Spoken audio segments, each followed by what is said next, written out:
pleased or satisfied were you with that? And what type of feedback did you get from the coaches? I mean, they were happy, of course, but there's always stuff to improve on, and I wouldn't say satisfied, but I was happy about getting some stats finally. But yeah, there's always more.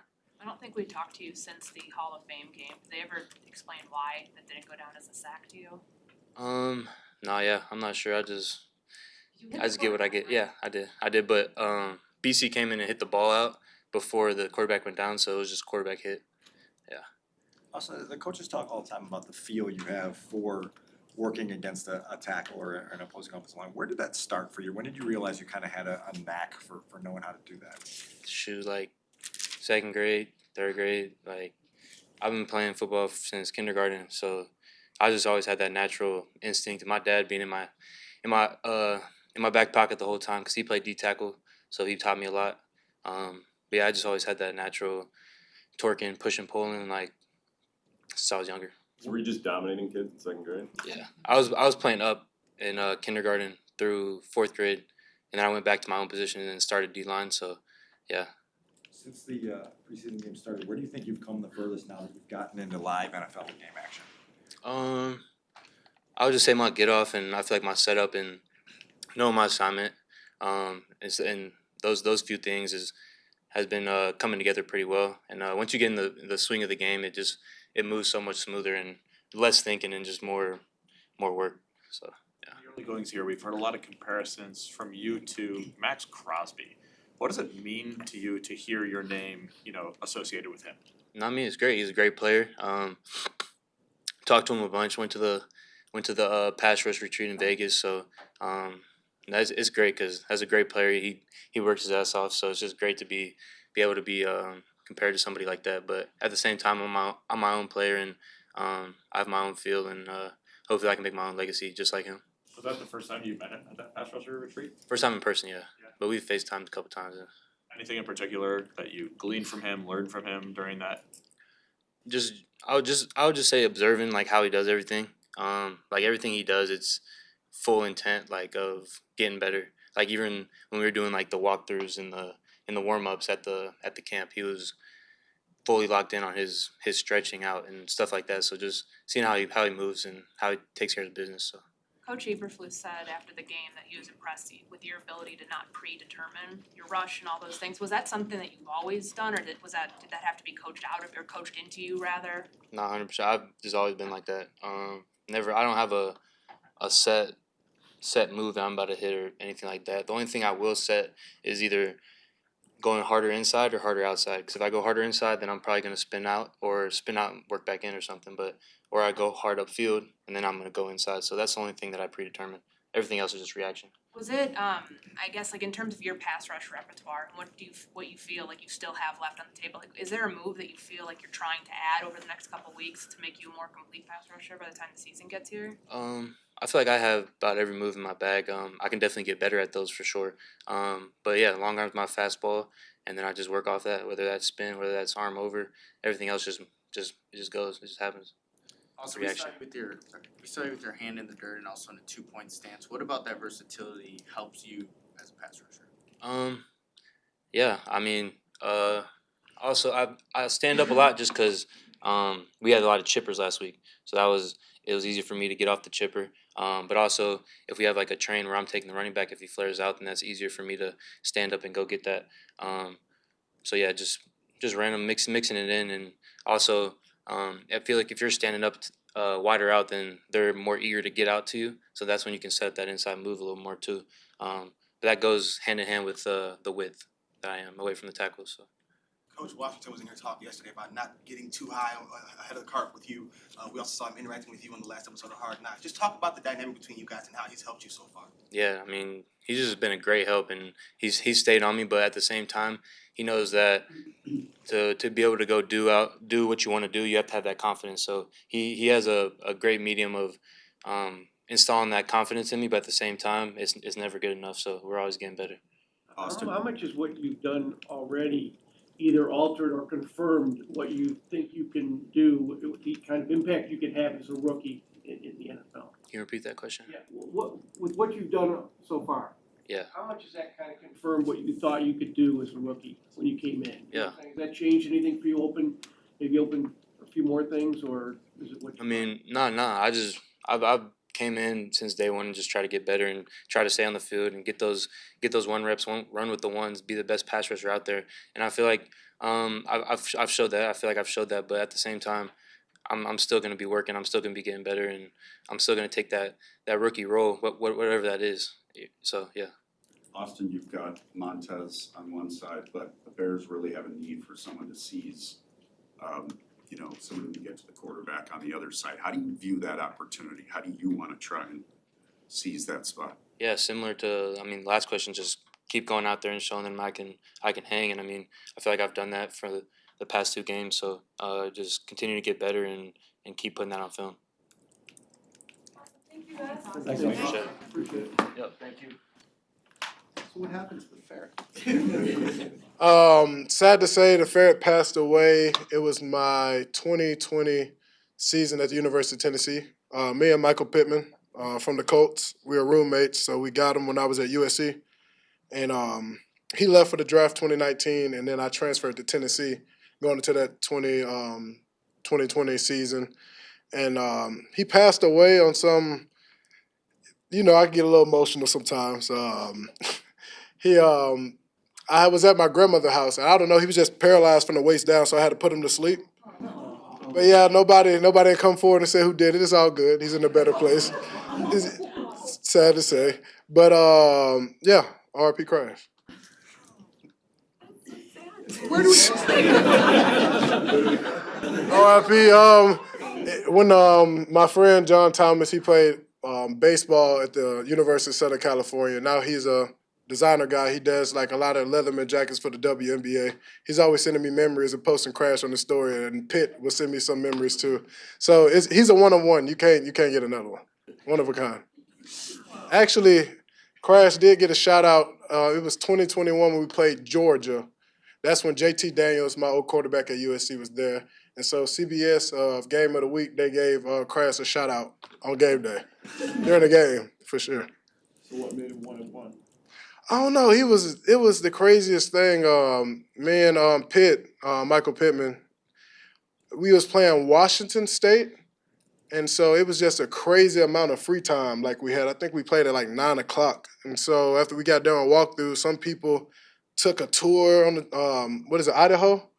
I think they got well, no, I'm saying Washington State, but we were by the school that has an indoor stadium. It has like an indoor. Yeah, Vandals, yeah, Idaho. Okay, yeah, Idaho. So some people took a tour of the indoor stadium and stuff. So me and Pitt, on our spare time, we went to the PetSmart. So we walked in and we looked like what the hell are those things? You feel me? Like, these are fairs. I went to put my hand in the tank, then went to biting on my hand and stuff. But it was like a cool experience. And then that was like the younger ones, and then the older ones, they were just trying to like grab onto your hand and stuff, but they didn't bite as much. So me and Pitt looked at each other. It was like, we're going to get one. I'm like, all right, bet. So we actually got on Craigslist. And we got on Craigslist, and actually when we got back to campus, and we found a ferret breeder. And it was the sketchiest thing ever. That's when Pitt had his Camaro. I didn't have a car until I got to University of Tennessee, so I didn't need a car in Cali. All my friends had cars, so I was good. So we went down it was in South Central somewhere, and went down some alleyway. And me and Pitt looked at each other. I told him, keep the car running. So, next thing me and Pitt looking, I'm like, they taking too long. We see somebody pick their head out like this and go back. I'm like, yeah, bro, they might as well go to get up out of here. And then he actually came out and he had like a small ferret in his hand. I'm like, okay, it's legit. My heart was racing though. That could have been bad. So we got the ferret and paid a guy. Got the ferret. I think Crash cost like $350. Yeah, expensive. He was descented. Ferrets that got like an odor, but his odor wasn't as bad. He was neutered and he was descented. So, yeah, but I got him. I was terrified. He kept biting me. And Pitt was like, "Don't let him fall. You're gonna hurt him." Like, but he just kept biting me. But no, we fell in love with him. And also Chase McGrath, shout out to him, game-winning field goal kicker that beat Alabama. Go Vols. He used to watch him a lot. JT Daniels watched him a lot, but he didn't like Chase for some reason. And also he bit Michael Pittman's mom. So yeah. How did you learn to take care of them? How did I take care of him? I mean, How did you learn about taking I would. We did some research and stuff like that. They're polecats, so they're related to like weasels and stuff. And I mean, he ate like ferret food and stuff like that. But sometimes we would give him like a mouse or whatever. So I guess he did his little hunting, hunt the mouse down and stuff. It was like kind of like Animal Planet, you could say. it was crazy, but yeah, I'll take him to tutoring sometimes. If it was nobody at the house, if he's going to be there for a long period of time. So my structured study, that's what USC called it, I put him in my little pouch and stuff, and I had to do no schoolwork because everybody be so fascinated. Velus, you said nobody ever owned up to. What were they owning up to? Well, I would say he was paralyzed from his waist down, so I had to put him asleep. But it was like sad, you know. I shed a tear. You know, you real man cry. I shed a tear. But yeah. He was paralyzed from his waist down, and I tried to take him to a veterinarian, but I think they finessed me. It was no way they can like help him at all. I was like, yeah, damn it. And yeah, so he's buried at 303 Flats, right off by the river, his resting place. So he's a legend for sure. Thanks, Jaylon. Almost done. We're talking football? Still time for it? Go ahead, Potts. No. No, did you ever You did that imagine you'd be before. sharing that story with the world the way that Well, actually, it's crazy. I just pulled up a video. Matter of fact, I just pulled up a video of CBS during the game. Hold on. Right. These two young men called the campus at USC home for a while Velus Jones Jr. and JT Daniels were teammates at USC. On a road game on the West Coast one day, the team went to a petting zoo because the kickoff was so late. Stay with me here. They fell in love with the ferrets. So when they got back, Velus Jones got a pet ferret. Well, sometimes he goes on vacation, so who babysat the pet ferret? None other than JT Daniels, his good friend. The ferret's name was Crash, and they will always have Crash in their hearts. Indeed. This is like the tutoring. Now you're done. Now you don't have to talk about Hey, yeah, exactly. They were. It was like 50 minutes, you know, the little talking and playing with the ferret and stuff like that, and I was done. Yeah. So running back, you went through the last week, which was the block that Flu said was going to stay through Buffalo, and we see you out there today with the twos. What do you feel like you've accomplished in the first week of getting to do it for real? I feel like, yeah, just getting a feel for everything. And, I mean, obviously it's different on this level. I played running back. That was my first position growing up in Park League.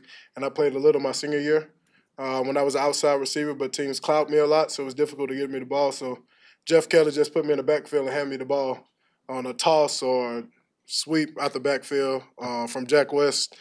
But, I mean, out here, I honestly – working on my vision and stuff like that, seeing the gaps, seeing the holes, the guards pulling, and my natural ability takes over, honestly. I mean, I don't think it's that difficult. Not trying to say running back's a difficult thing, but with our offensive linemen, our receivers, they're so good at blocking, mixed with my God-given strength, speed, and talent. I mean, it's pretty hard not for something positive to come out of it. You said in Hard Knocks about Percy Harvin was your favorite player growing up. Mhm. What do you, just the way that the Vikings used him in that sort of role, is that what you view for yourself? It's crazy. Lately, just been like manifesting and like going with the flow of things and kind of let, God do his work and just, wake up every morning with a positive attitude and come to work because I truly believe like what's for you, nobody can take from you. And so I'm just curious. I mean, everything that's been happening, I mean, even from USC, from Tennessee, and to now, it's like he done moved mountains for me. And I'm just, excited, for what's next. And so wherever, the coaches need me and however I can help this team, that's what I do. What are some like maybe nuances in the position that you didn't really realize or understand that you do now? So repeat that one. Nuances to the position that maybe you didn't realize or understand that now being in the running back room for a week you kind of understand and you can apply that? Well, it's more than just running the ball. Protections, having your eyes in the right spot, to protect the quarterback. Um, just knowing certain runs and why you're running the way you're running. Do you have to bounce? Do you have to, hit the A gap, B gap? And so, yeah, just getting a full understanding. I did some of it last year, but it was kind of like schemed up where I knew exactly, but actually, just grasping the whole playbook. And so, learning day by day, and that's all I can do. Continue to work, study, and go out there and get my all. Different is it picking up some of the pass pro assignments that might be required of you as a running back versus blocking as a receiver? I mean, it's really different. When you got certain looks, team can bring a crazy blitz through anywhere, like the Bills, for instant. They might have safety. He might come down and drop from 10 yards off and run down full speed. And so I feel like film will help that out a lot. And the coach has been doing a great job having me understand everything. So they do a great job of coaching me up. And so, yeah, just continue to study, continue to watch film, and to continue to get reps at it. Because, reps are going to help that out a lot. It's different from watching someone on the field when you're actually in the field of play. Hey, listen, sorry. Your rookie year, they use you kind of as an extension of the run game with the tap pass stuff and the end arounds. Does any of that experience your rookie season helping you with this now? I would say yeah. Just getting the ball in my hand so quick, I'm able to read blocks, making blocks good. Do I need to extend the run and then make a cut, make a short cut off the guard pulling or whoever's pulling for me? Most definitely. Also, keeping my eyes up and seeing the whole thing. And so got some reps after practice. And so, yeah, just continue to get better each and every day. What does it mean that they're giving you an opportunity like this to find your footing? This is big. When Coach, my OC, he came and talked to me, and I looked at it as a great opportunity. Really familiar with it, and I know my God-given talent and abilities, and this is something I can be really good at and be there for me when they need me. And every game is a big game, and so that just shows like they're trying to find any way just to get the ball in my hands and utilize my talent. So that's a great feeling. That's something that I take pride in and make sure I'm doing my all, giving my all for my teammates, and being a better version of myself on the field. Thank you. Would you ever get another ferret or another animal? One-on-one. You've obviously gotten a front row seat for the new coverage kickoff rules. What's it been like for you figuring out this new plan? There's still stuff that we're trying not to show too much on, but overall, a guy like me on the kickoff team, I like it just because it's more action. I think there's just way more opportunities for us to make plays now instead of us just. Last year, I feel like we were doing a lot of condition sprints, like just running down there, the team with fair catch or whatever. So the new kickoff rule is cool. We're all adjusting, and I feel like for our special teams, HC, we've done a good job of keeping it plain right now. Nobody wants to show their cards, but in practice, we've tried different techniques and stuff, and just trying to get a feel of personnel and everything on where we want certain guys and that type of stuff. Getting Joe Burrow in here tomorrow. Does that get your attention as a defense? Yeah, just as a competitor, we see as a defense we feel good about ourselves and we want to go against the best. So having him come, we want to match up against him and make it hard for him. And he's a top quarterback in this league, so looking forward to it. I realize you're not probably watching game film with the Bengals right now, but or maybe you are. What makes Burrow so special at the risk of an open-ended question? We've seen a little bit just because we've had time, but he's respected in this league. Off the film, he's a rhythm thrower. You can tell quickly he knows where he wants to go. If his main target isn't open, he's quickly to his second, third option, check downs, and he's becoming one of those guys he's seen every look. So you got to be real disguised in your coverage and stuff. But overall, a lot of respect for him, good quarterback. As you've continued growing as a DB here, What are you most proud of in terms of the ascent you've made in coverage and just doing the things that you need to do in that position? Say it one more time. As you continue to grow as a DB here, what are the things you're most proud of it with the way you've ascended and continue to grow it in that role? It's a good question. I'll say just becoming a pro, honestly, adapting to everything, adapting to the system, adapting to my role, whether that's playing nickel, playing corner, being a special teams guy, just adapting overall, becoming just a pro every day, working, and finding what I need to do for maybe that week, that game week, or whatever the coaches need me to do. Felt like you had a lot of action Saturday in Buffalo to feel like a game that there was a lot happening. Yeah, no, that was good. Preseason, I'm even for myself now going into year 3. I'm learning like these reps we need them, you know, just so we're not rusty when the game comes. And I felt like I did get a lot of action and was able to. I played a little bit of nickel, but at corner was able to get more comfortable as the game was going, and those reps were valuable. What's it like playing that outside corner position outside of Jaylon Johnson? You just go in knowing the ball's gonna find me probably a lot because he's locking down the other side there. Yeah, honestly, I was telling him, and Tyreek knows it too. Like that's something you love because you know he's got that all pro to his belt. So you know most quarterbacks, if they're smart, you ain't gonna throw to him. So you're hot every play. Any pass play, really any play, you're hot. Jaylon Johnson, he's respected in this league, and I think he deserves more respect. But most quarterbacks, especially this year, I don't think they'll try him. So anybody opposite side of him, be ready. Thank you. Thanks. Thank you.